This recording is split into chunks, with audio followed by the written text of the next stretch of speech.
ഉൽപ്പത്തി പുസ്തകം 3-ാം അധ്യായം 1 മുതലുള്ള വാക്യങ്ങൾ. ഉൽപ്പത്തി പുസ്തകം 3-ാം അധ്യായം 1 മുതലുള്ള വാക്യങ്ങൾ. യഹോവയായ ദൈവം ഉണ്ടാക്കിയ എല്ലാ കാട്ടുജന്തുക്കളെക്കാളും പാമ്പ് കൗശല്യമേറിയതായിരുന്നു. അത് സ്ത്രീയോട്, തോട്ടത്തിലെ യാതൊരു വൃക്ഷത്തിന്റെ ഫലവും നിങ്ങൾ തിന്നരുതെന്ന് ദൈവം വാസ്തവമായി കൽപ്പിച്ചിട്ടുണ്ടോ എന്ന് ചോദിച്ചു. സ്ത്രീ പാമ്പിനോട്, തോട്ടത്തിലെ വൃക്ഷങ്ങളുടെ ഫലം ഞങ്ങൾക്ക് തിന്നാം, എന്നാൽ നിങ്ങൾ മരിക്കാതിരിക്കേണ്ടതിന് തോട്ടത്തിന്റെ നടുവിലുള്ള വൃക്ഷത്തിന്റെ ഫലം തിന്നരുത്, തൊടുകയുമരുത് എന്ന് ദൈവം കൽപ്പിച്ചിട്ടുണ്ട് എന്ന് പറഞ്ഞു. പാമ്പ് സ്ത്രീയോട്, നിങ്ങൾ മരിക്കയില്ല നിശ്ചയം. അത് തിന്നുന്ന നാളിൽ നിങ്ങളുടെ കണ്ണു തുറക്കുകയും നിങ്ങൾ നന്മതിന്മകളെ അറിയുന്നവരായി ദൈവത്തെപ്പോലെ ആകുകയും ചെയ്യും എന്ന് ദൈവം അറിയുന്നുവെന്ന് പറഞ്ഞു. ആ വൃക്ഷഫലം തിന്മാൻ നല്ലതും കാൺമാൻ ഭംഗിയുള്ളതും ജ്ഞാനം പ്രാപിപ്പാൻ കാമ്യവും എന്ന് സ്ത്രീ കണ്ടു. ഫലം പറിച്ചു തിന്നു, ഭർത്താവിനും കൊടുത്തു, അവനും തിന്നു.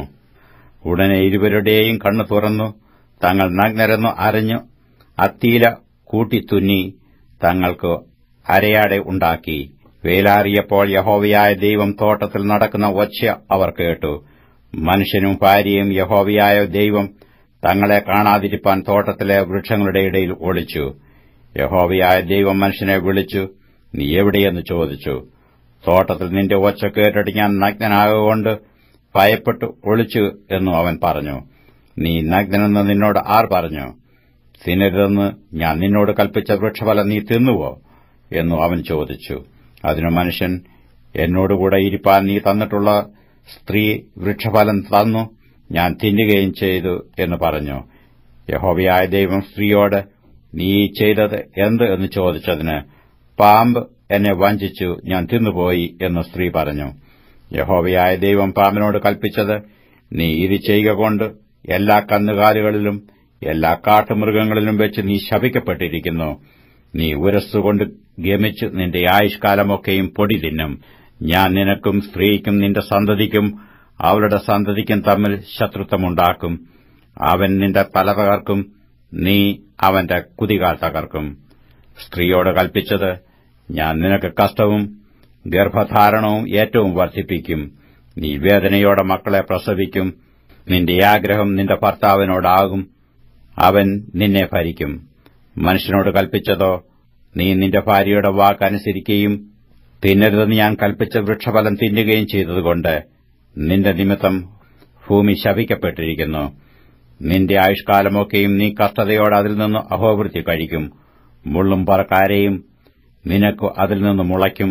വയലിലെ സസ്യം നിനക്ക് ആഹാരമാകും. നിലത്തുനിന്നു നിന്നെ എടുത്തിരിക്കുന്നു, അതിൽ തിരികെ ചേരുവോളം മുഖത്തെ വിയർപ്പോടെ നീ ഉപജീവനം കഴിക്കും. നീ പൊടിയാകുന്നു, പൊടിയിൽ തിരികെ ചേരും. മനുഷ്യൻ തന്റെ ഭാര്യയ്ക്ക് ഹവ്വ എന്ന് പേരിട്ടു. അവൾ ജീവനുള്ളവർക്കെല്ലാം മാതാവല്ലോ. യഹോവയായ ദൈവം ആദാമിനും അവന്റെ ഭാര്യയ്ക്കും തോൽ കൊണ്ട് ഉടുപ്പുണ്ടാക്കി അവരെ ഉടുപ്പിച്ചു.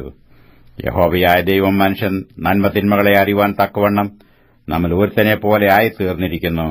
ഇപ്പോൾ അവൻ കൈനീട്ടി ജീവവൃക്ഷത്തിന്റെ ഫലം കൂടി പറിച്ചു തിന്ന് എന്നേക്കും ജീവിപ്പാൻ സംഗതി വരരുത് എന്ന് കൽപ്പിച്ചു. അവനെ എടുത്തിരുന്ന നിലത്ത് കൃഷി ചെയ്യേണ്ടതിന് യഹോവയായ ദൈവം അവനെ ഏദൻ തോട്ടത്തിൽ നിന്ന് പുറത്താക്കി. ഇങ്ങനെ അവൻ മനുഷ്യനെ ഇറക്കിക്കളഞ്ഞു. ജീവന്റെ വൃക്ഷത്തെങ്കിലേക്കുള്ള വഴി കാപ്പാൻ അവൻ ഏദൻ തോട്ടത്തിന് കിഴക്ക് കെരൂബുകളെ തിരിഞ്ഞുകൊണ്ടിരിക്കുന്ന വാളിന്റെ ജ്വാലയുമായി നിർത്തി.